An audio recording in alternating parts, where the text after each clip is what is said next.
with our brethren, with people that you love, with people who you understand, and who have got the same mindset to worship God. And this afternoon we're going to look briefly on a topic of faith. I know it's a topic that all of us are extremely familiar with. It is a topic that each and every one of us could come up here and talk about freely, without any problem. It is a topic that all of us have had experience in. Many of us can give our experiences of our true faith, how the Lord has led us in the past, and how He continues to do so now. And therefore, I'm going to help us to look through this topic through the eyes of the centurion. It's a story that we've read many times, and no doubt some of us may be able to repeat it without even turning to the scripture. But in everything God has got a message for us, and it's for us to seek and to find. Let us just bow our heads. Loving Father, we ask, as we come before you one more time, we ask, Lord, that you will open our minds and that you will give us understanding. So as we go through your words, we can draw closer to you. In Jesus' name we pray. Amen.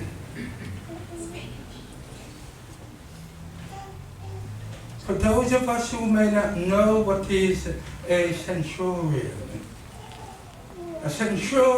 is a army captain who is responsible for more than 100 soldiers. And he's someone who has these various soldiers under his command. So this centurion, he would have had several hundreds soldiers under his command because he was responsible for the area of Galilee. But before I go into that bit, I want to bring out something else. 3 other facts that we may not have noticed in the Bible. First of all, it was the centurion who stood by the cross as Jesus died. That is according to Matthew 27, verses 54. Also, it was the centurion who reported Jesus' death to Pilate, according to Mark 15, verses 44 and 45. Also, one of the first Gentile converts that is mentioned in the Bible or in the New Testament was Cornelius. He was a centurion of the Italian army, which is found in Acts chapter 10, verse 1. So every time we hear the word centurion being mentioned in the Bible, it has always been something good, a good report. It's not anything bad. But let's turn to this particular centurion. He lived in the town of Galilee. He lived along the Sea of Galilee, rather, in the town of Capernaum. And this was not very far from where Jesus has been doing his work. And of course, many of Jesus's work, healing, etc., was done within that area of Galilee. Of course, Galilee was an area that people looked down on. Why? Because it was populated with foreign immigrants. It was an area when they come, they seem to flock to Galilee. I don't know if you know anywhere, in England that people does that. But just to give you an example, in London alone, the different languages that is spoken, language and dialect that is spoken in London is well over 200. So you can understand with Galilee it was something to that effect.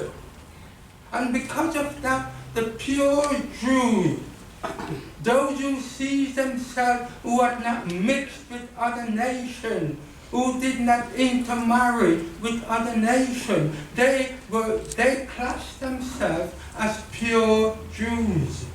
And as a result of that, they looked down on the others. And therefore,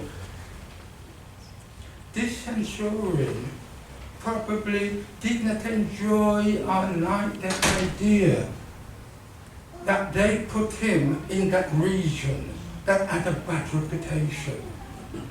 He wasn't very happy that they placed him there. He probably felt, I'm someone of a better caliber. They should put me somewhere else. But you know something?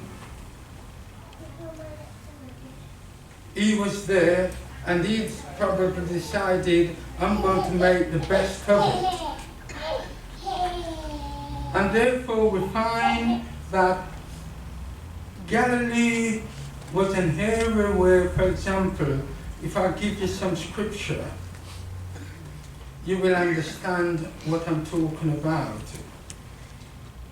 Galilee was an area where the people, because of the mixture of different cultures, it was an area where people begin to speak funny, because of their various accents and the mixture of language. And therefore, they picks up from various people, the way they speak, etc., etc. Just to give you an example, Matthew 26, verses 69 and 73, we're told that Peter, they could tell where Peter came from, that he came from Galilee, because they told him, hey, in verse 72 rather, that your speech betrayed you, the way you talk, it betrayed you. We know you're from that area. In John chapter 7, verse 52, we find that if you wanted to insult a person, you would say to them, are you from Galilee? As I say, Galilee was an area that people looked down on. It did not have a good reputation. And in verse 41 of John chapter 7, there was a discussion taking place. And in that discussion, they were debating, is it possible that the Messiah could come from Galilee? And they were thinking, no, it can't be, not that area. It's not a good area. So no way God would make the Messiah come from that area. So if anyone came from that area claiming to be the Messiah, they did not accept it. You can read that in the book of John.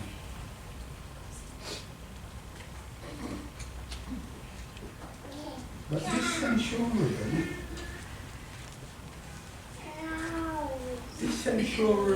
he was from that area. As a result of that, he began to learn about the God of Israel. He noticed how the people behaved. He watched their movement. He also see how conniving the priest and the high priest were. He could see how easily they were able to be bribed. He could see how much they were not loyal to their own people.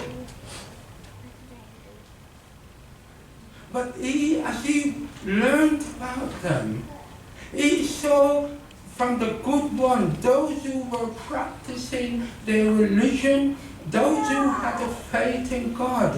He believed, hey, I must look into this even more. And the scripture tells us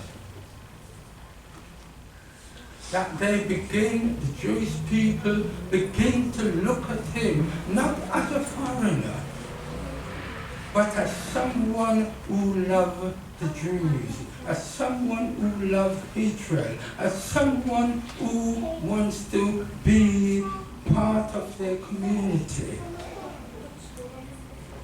And as a result of that, the scripture tells us in Luke chapter 7, verses 4 and 5, that this centurion, he built a synagogue for the Jewish people. That's according to Luke chapter 7, verse 4 and 5. So we can see that in process of time, this centurion was accepted among the community. And I ask the question, have you been accepted among your community? Are you still struggling to make a reputation? Are you still struggling to be seen, to be heard, to be understood? Or are you part of them? Furthermore, what drove this centurion more to the people, particularly Christ, was when he heard what was happening, what Jesus was really doing among his community. When Christ began to preach, when he began to heal, and I would imagine that the things that he heard is what was mentioned in Matthew chapter 4, verses 23 to 25. It tells us that Jesus went about all Galilee, teaching in their synagogue, preaching the gospel of the kingdom, and healing all kinds of sickness and all kinds of diseases among the people. Then his fame went throughout all Syria, and they brought to him all sick people who were afflicted with various diseases and torments, and those who were demon-possessed, epileptic, and paralytic, and he healed them. Great multitude followed him from Galilee, and from Decapolis, Jerusalem, Judea, and beyond the Jordan. So as he heard of people following him, and I can imagine when Jesus got to the mount to preach the Beatitude, I can imagine how he sent his soldiers to say, hey, you need to go there to find out what this man is really saying, to see really if what I've been hearing about him is really true. And I can imagine the soldiers coming back to him, telling him, hey, yes, you know something, he's more than what we've been hearing. He has performed, as a matter of fact, on his way into Capernaum, there's this leper that called out his name and went to him, and he healed him there, immediately on the spot. So I can imagine all these stories getting to him, and as a result of that, I can see him saying, you know something, I must go and see this man. According to the scripture, he went to Jesus. And I don't know about you, if you was in his position. Many of us here this afternoon, we're in a position. We're not well. We've got money problems. We've got family problems. We've got all sorts of problems. Right? What would we do if we heard what Jesus is doing and that he has done many, many miracles? He has done the impossible things. And you know that you need healing from whichever direction. What would you do? Or should I help? What are you planning to do? This Gentile, he decided, I'm going to go to him. And as we have read in our scripture reading, he went. As a matter of fact, I must bring this out to you. Luke tells us in his story in Luke chapter 7 that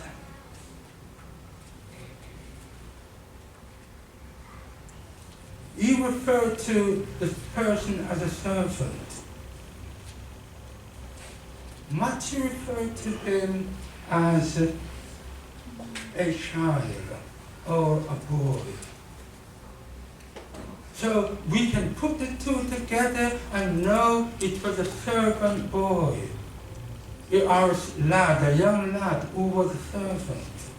The scripture tells us that he got sick. He was paralyzed and he was in great pain. It was unusual for the master, the centurion who was the master of his slave, to want to seek help for him. So the scripture is telling us that this centurion loved his slave, even though they see him as slave, he loved him. And he had particular concern for him. He wanted him to be healed. I can imagine he would have probably taken him to various doctors. Nothing was done.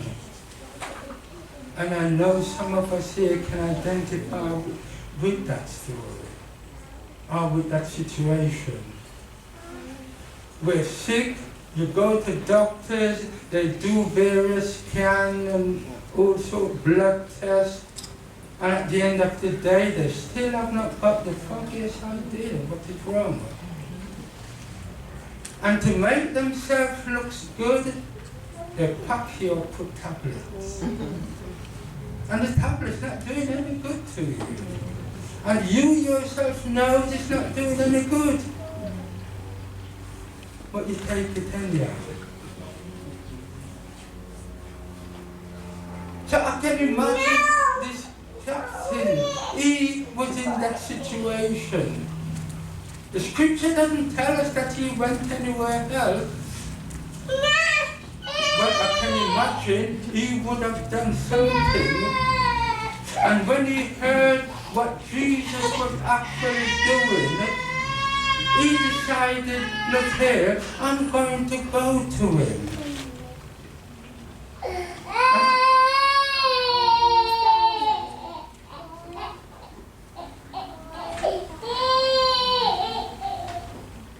And I like the way he approached Jesus.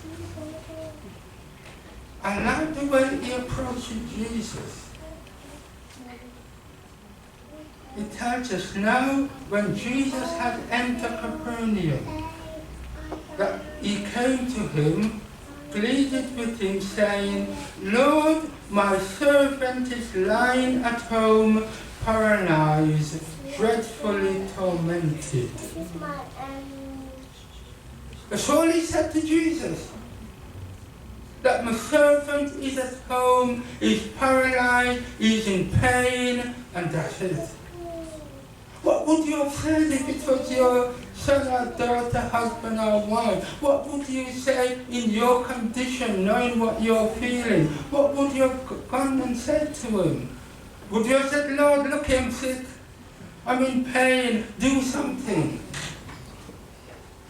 The centurion did not do that. He just presented the bare facts. And he left it to Jesus to make a reply. He left it to Jesus to say, well, this is what I will do. But listen to this. When Jesus said to him, I will come and heal him, the centurion replied, Lord, I am not worthy that you should come under my roof. Just speak the word. I'm not worthy for you to come.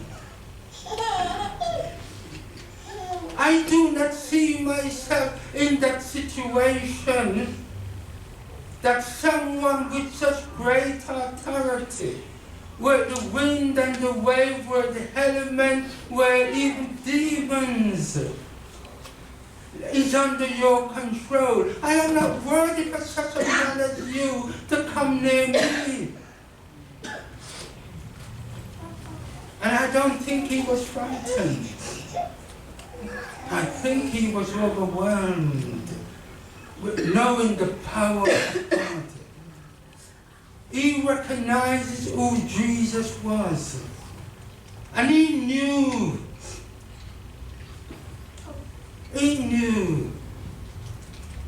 that nothing whatsoever was impossible with God to do.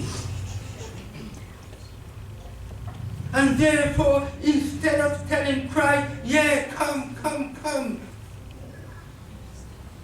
just speak the word. Up until that time, brethren, Jesus had not encountered anyone who had that level of faith in him. Up until that time, everyone else was coming to him. They were bringing their sick, etc., and they were asking Jesus to lay his hands on them. Up until that time, everyone wanted to see Jesus in action. Unless you touch him, I won't believe that he's cured. Unless you touch him, I do not believe that that demon will leave him.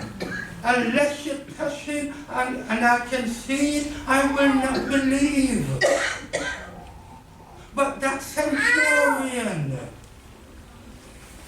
he had a higher level of faith, brethren. He said, look here, I do not need you to come to my home to touch my servant. I've got faith in you that if you just speak the word where you are, I know that your word will go through any element. It will go through time. Nothing, no barriers that can be erected can prevent your word from getting through. I know that whatever you say, it will be done. Do we have that level of faith, brethren? Do we believe that if Jesus speaks the word regarding my condition, that everything can be put right? Do we believe that?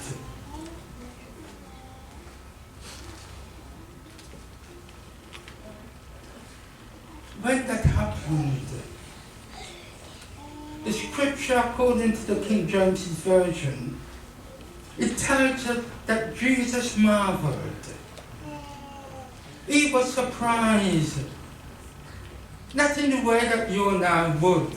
But Jesus was surprised that a Gentile, an heathen person, someone outside of the household of Israel, someone who was not brought up knowing and believing what they do, who have experienced that God that has been demonstrated throughout Israel.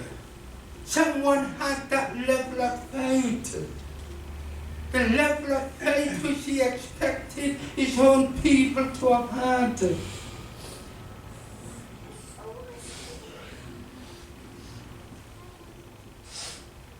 I don't know about your faith.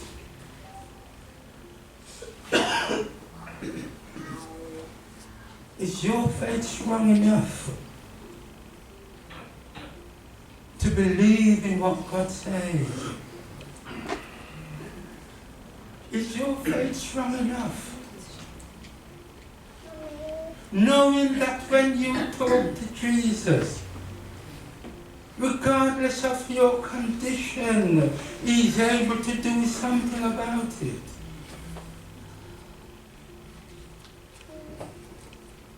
That's why I love the saying, just speak the words. That's all, just speak the words. I trust, brethren, that you and I, as we go through our life, that we will be able to say, Lord, just speak the word. We cannot say it, we cannot use that phrase if we do not believe. We've got to believe. We cannot just have an ordinary faith to say, yeah, I believe in God, and that's it. That's not enough. We need to start demonstrating it. We need to show it when our back is up against the wall. We cannot behave as people who do not believe. I've heard brethren sometimes, I must be honest with you, I wondered where they're coming from. When difficulties come our way, sometimes we behave as if there's no God. So I can understand why Jesus made the statement, I have not found such faith in Israel. The people who are my people, who are the chosen race, they have not exhibited that level of faith. How about you and I in the church today? We are the one who are now spiritual Israel. We are now Abraham's seed. We are the one who are telling people Jesus reigns and he's coming back again. But how many of us are living our life in that belief?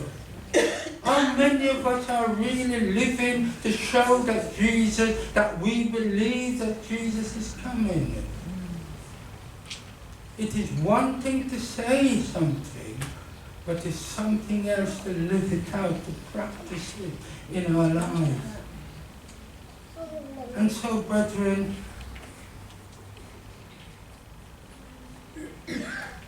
I'm just asking each and every one of us to examine our own self, to see where we want to go, to see what examples we're setting to others, for our children, our young people, and the people out there. And therefore, I pray that very soon, if not now, you and I will be able to say, when I'm in difficulties, just speak the words.